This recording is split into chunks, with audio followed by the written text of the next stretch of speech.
தன்னுடைய படைப்பாற்றலை இந்த உலகத்துக்கு அறிமுகப்படுத்தியவர். 10,000 பாடல்கள் இதுவரை திரையிசை பாடல் யாரும் எழுதல.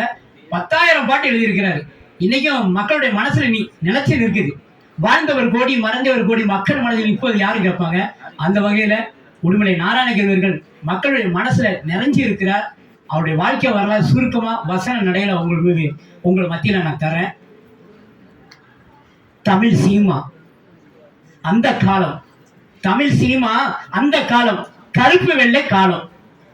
சமூகத்தில் புறையோடி கிடந்த மூட பழக்கங்களை களையெடுக்க, சமுதாயத்தில் புறையோடி கிடந்த மூட பழக்கங்களை களையெடுக்க சத்தமில்லாமல் சந்தம் அமைத்து சமதர்ம கொள்கைவாதியாக பாட்டு எழுதி பாமரனுக்கும் புரிய வைத்த எங்கள் ஊர் பாட்டுக்காரன். இனிமையும் நேர்மையும் சொல் திறமையும் படைத்திட்ட தலைவணங்கா தைரியசாலி. இனிமையும் நேர்மையும் சொல் திறமையும் படைத்திட்ட தலைவணங்கா தைரியசாலி. நல்மனம் கொண்ட திரை கவி எங்கள் உடுமலை கவி. ஆம், நாராயண கவி.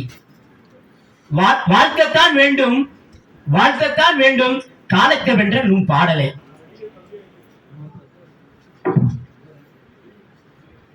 நாடக உலகின் தந்தை சங்கரதாஸ் சுவாமி. திரைப்பட பாடலின் தந்தை உடுமலை நாராயணசாமி. அவருடைய இயற்பெயர் நாராயணசாமி.